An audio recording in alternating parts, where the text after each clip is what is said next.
Welcome back, everyone, to Charity Chats. I'm Nate Odie. I'm an associate in the Harvard Department of Philosophy, lead instructor for Thinker Analytics. And my guest today is Gary Comstock, who teaches at North Carolina State. And Gary is going to tell us a little bit today about why one might or might not think it's ethical to eat meat.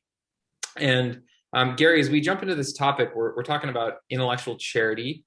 And the skills, just for everyone to recap, are to listen carefully, notice when claims might need interpretation because they could be overstated or vague or controversial. Notice when you might be sort of irritated in the middle of a conversation about a controversial issue and try to just be aware of that to kind of self-regulate your emotions. And then to ask good questions, to clarify terms, clarify the structure of the argument.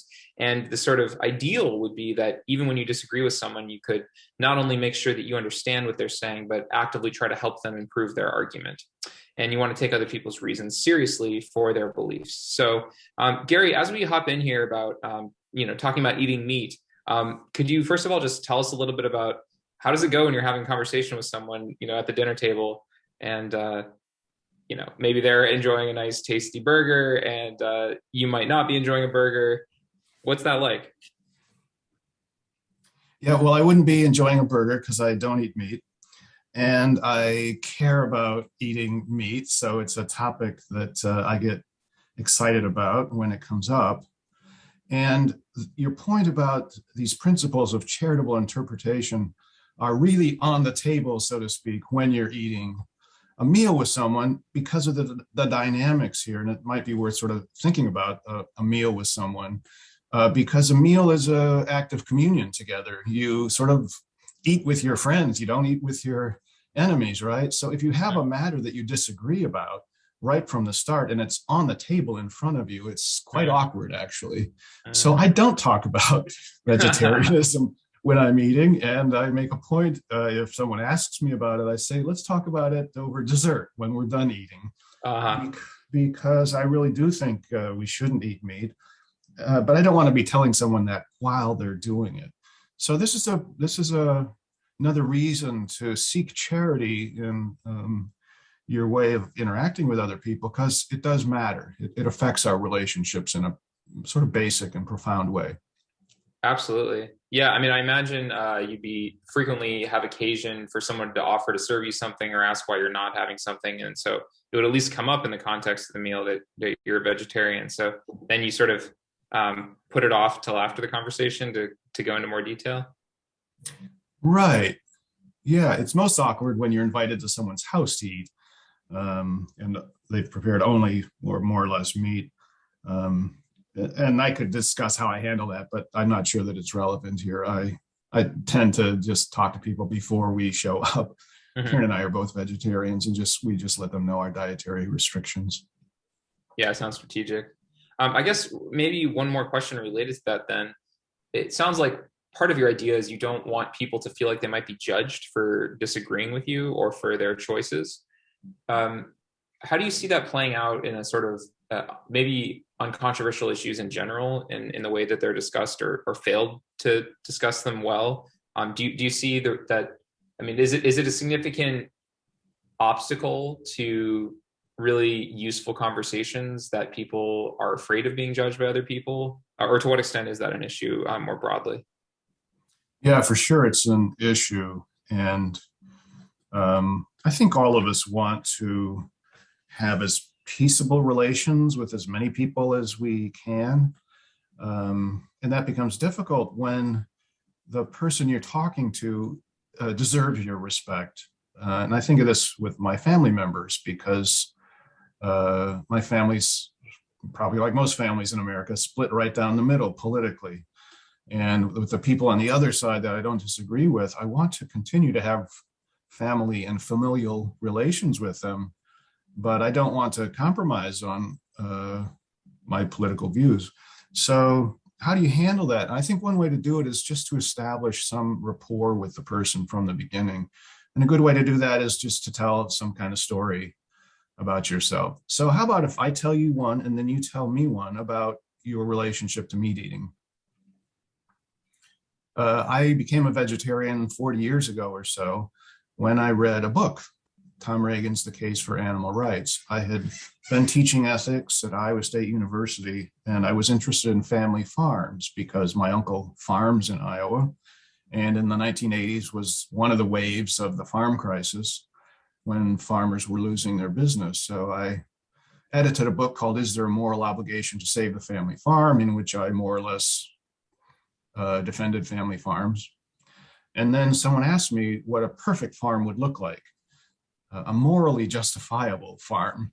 And that got me thinking about the harm done to animals. The animals are killed. That's the backbone of the family farm, even if the animal isn't killed on the farm.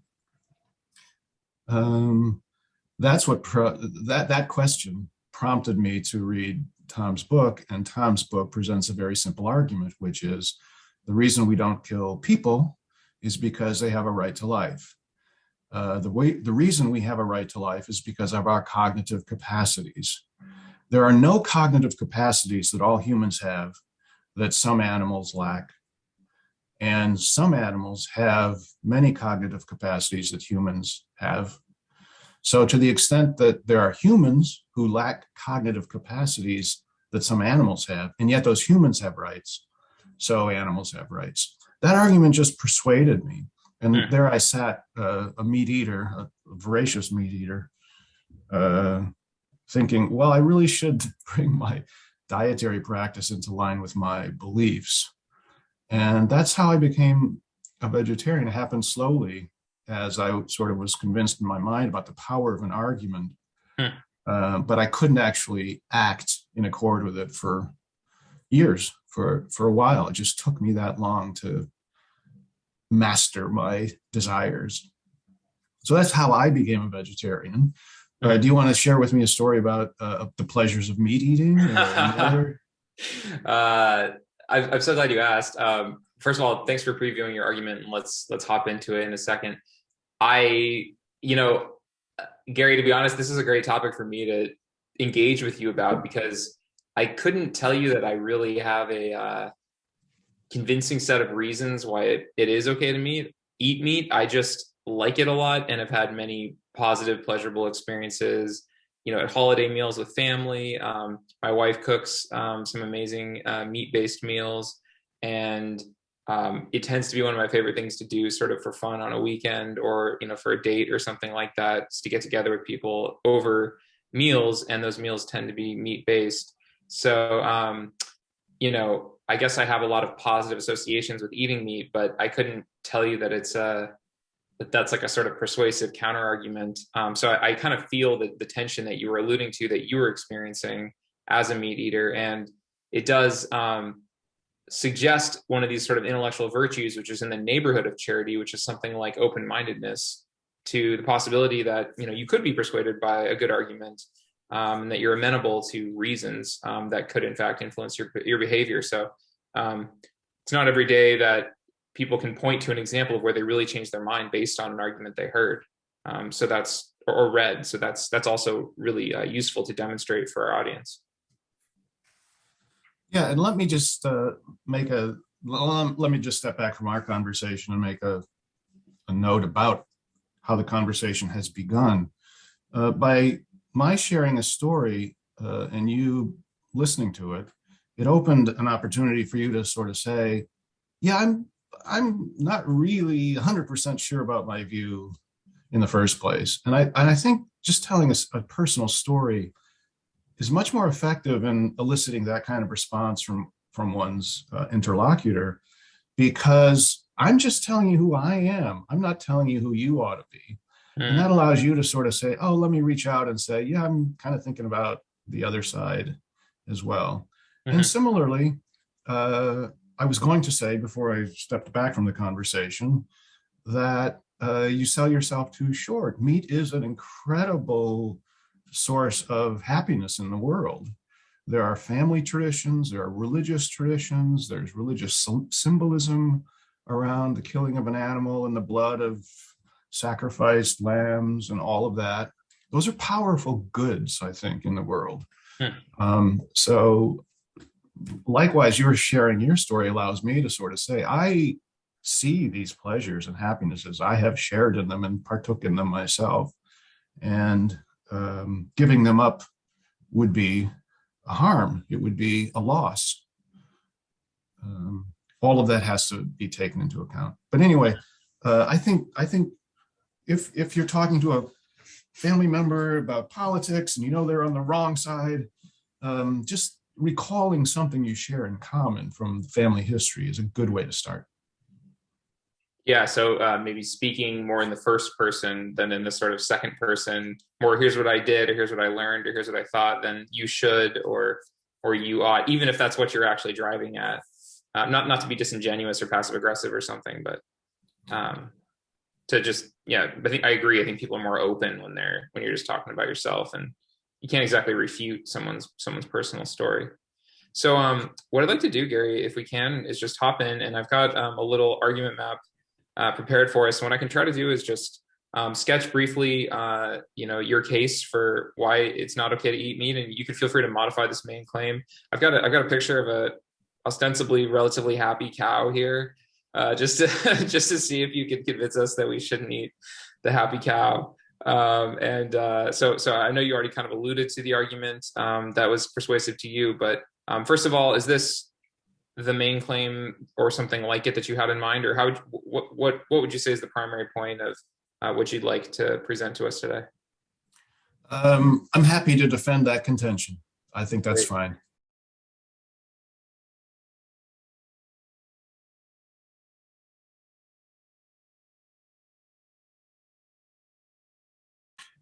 Then we need to know what it is that characterizes the way of including all humans in the category of individuals with rights, when it's not the case that some individual humans have complex cognitive capacities. So again, think of Aunt B or Aunt Harriet, a severely cognitively impaired human being. They don't have cognitive capacities, but they have the right to life. Why is that? Okay. So what I've attempted to do here to capture what you're saying, and you can tell me how I'm doing, is I attempted a sort of inference objection. What I heard you say is something like, there isn't a way to include all humans in the category of individuals with rights that would also exclude animals like cows. And one reason for that would be that many humans, such as Aunt Harriet, do not have Complex cognitive capacities, capacities. but they have rights. These individuals nevertheless have rights. Great. Right. So now, do we capture what you're saying? Yeah, I think so. The defender of 3.3 is going to want to come back now and say that the reason that humans that lack complex cognitive capacities have rights is because they're members of a kind that has rights. If the appeal is to a biological kind that Aunt Harriet is a member of, and it's on that basis that we say you can't kill Aunt Harriet, but you can kill the cow, then that's just prejudice. We were looking for a reason in all of this. Down at the bottom of our map, we were looking for a reason to justify the difference between killing humans and killing animals. If you appeal to biology, you have not found that reason. There's a name for this view in 5.2, speciesism. Okay. And speciesism is a prejudice, like racism, like ageism, like sexism. It's discriminating against an individual on the basis of a real difference, but a difference that's morally irrelevant.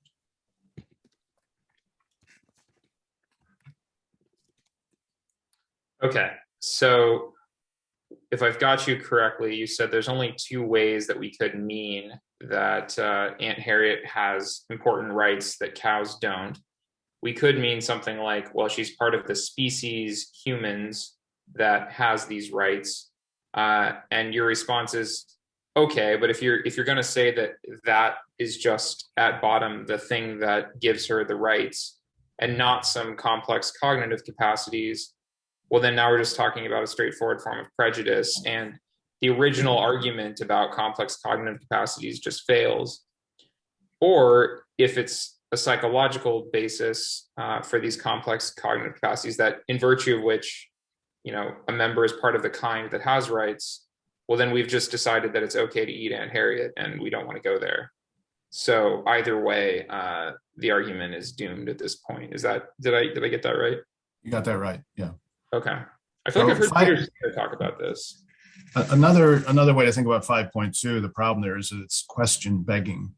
We set Mm-hmm. out to find the difference between Aunt Harriet and the cow, and now we're just being told, look, the difference is that they're different. We agree they're different. We're trying to look at a reason that would justify us in killing one and not killing the other.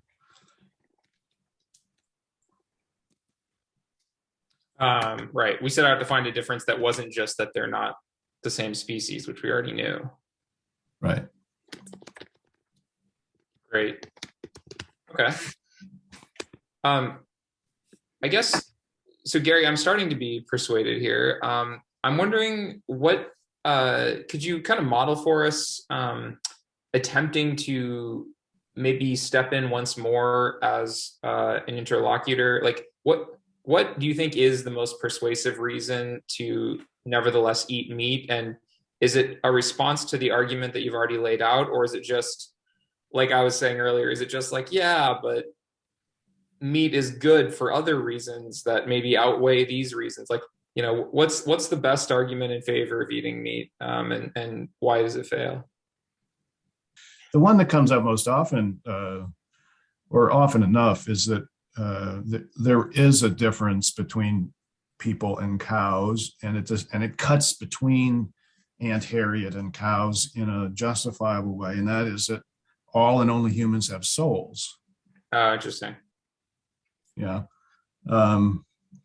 That's a really interesting sort of argument to pursue, but there's no point in pursuing it because what people mean by having a soul just switches as soon as you try to pin it down. So souls is such an ambiguous word, even among people that appeal to it, that you'll never get a definition that remains stable after each definition has been shown not to do the trick for this argument. Right. Yep. That actually, maybe next time we talk, we can talk about whether there's any plausible argument for a soul, because I think that turns out to be relevant to many other questions we care about related to personal identity. It could touch on issues as wide-ranging as abortion and other topics like that. So it'd be quite useful to figure out what we think about souls.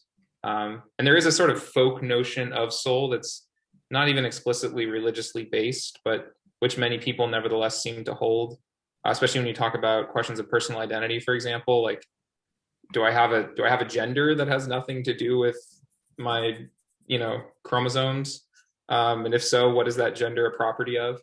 And that might not be a religious question at all. So maybe next time we can figure out whether we have souls.